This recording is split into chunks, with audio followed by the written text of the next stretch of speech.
A great tragedy is happening today in the name of religion. Cruelty, punishment, war, genocide.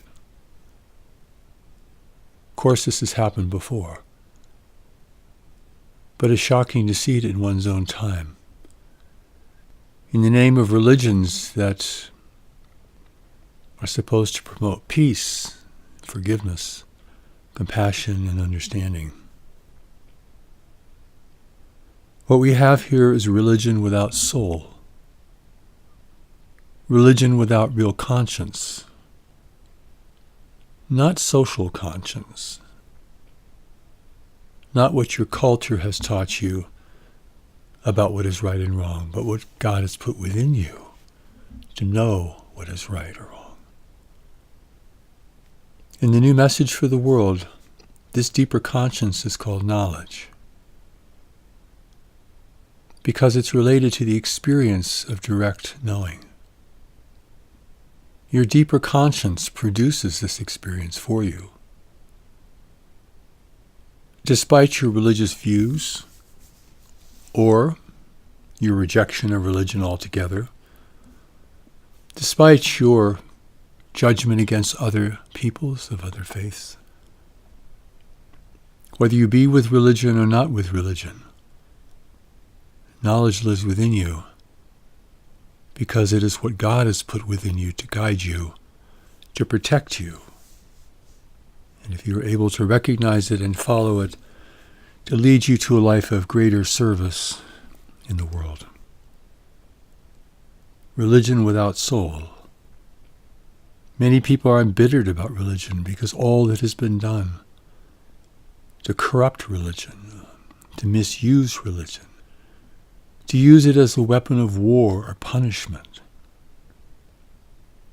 All of these things are an abomination to God.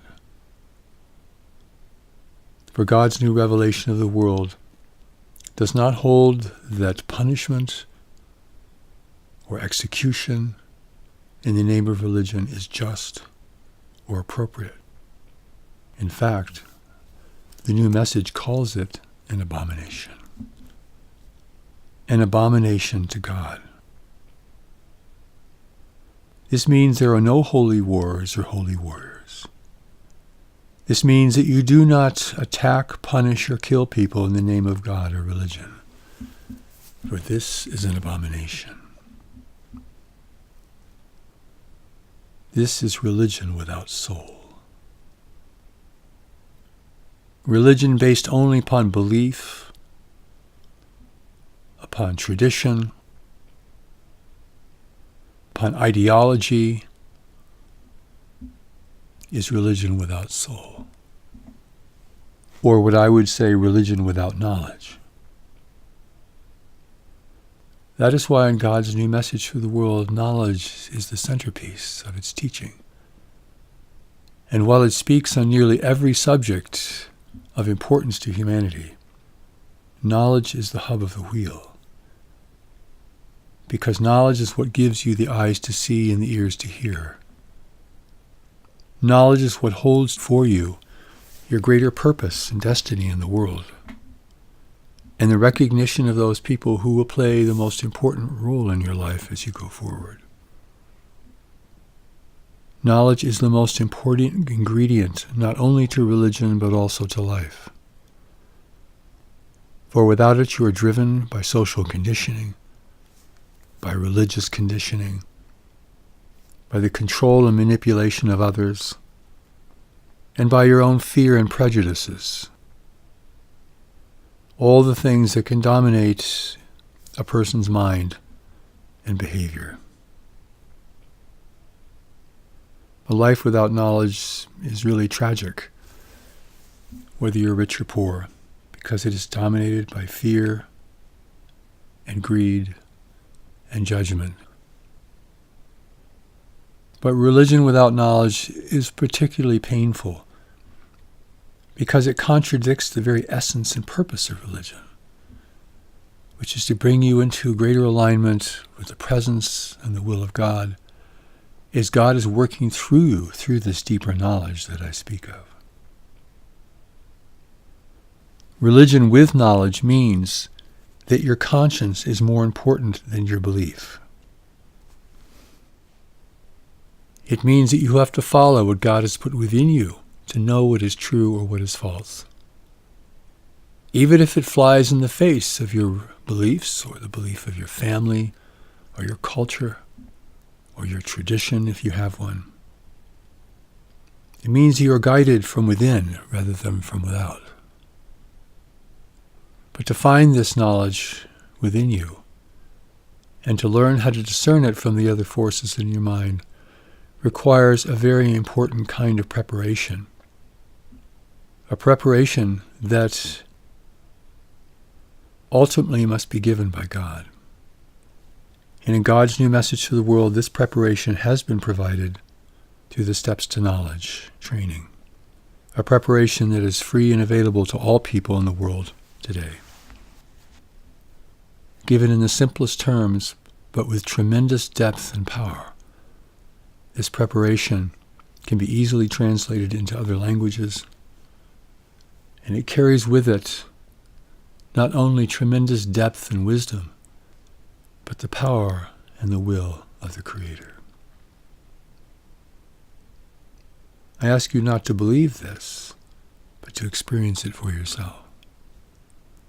When you engage with this preparation, you will know that it could not have come from a person, and that its intent is wholly beneficial, born of grace and wisdom.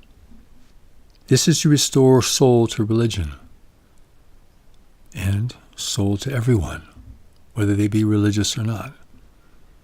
For in the end, God does not care what your religious belief is. God only cares that you reunite with the power and the conscience that God has put within you. This deeper conscience I call knowledge. Come to understand this, and you will have the heart to forgive those who err in the name of religion. You will have the ability to understand what leads people to use religion as a weapon of war or revenge, or as a vehicle for gaining power. You will see clearly, without condemnation. You will understand what is true and what is not true, what is real, what is not real, what is blessed and what is not blessed. I call upon you to gain this strength and recognition within yourself, and to come to return soul or knowledge to your life and to your understanding of religion. And if you practice a religious faith and a religious tradition, to bring soul into it. What God has put within you to follow is more important than what the world tells you you must follow, or what your mosque or temple or church emphasizes you must follow. This is the revolution in thinking. This is what it means to follow the Holy Spirit.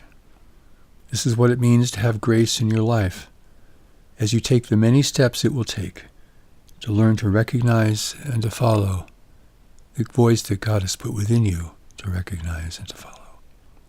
May the blessing be with you, and may the power of soul, the grace of soul, and the meaning of soul be restored to the human family as it enters its most difficult time, the great times to come. For the blessing now is upon the world through God's new revelation, which brings clarity and purpose and meaning to all things religious, which honors all the world's religions, and emphasizes what is within them that is pure and consistent, for they are all born of God, and they have all been changed by man.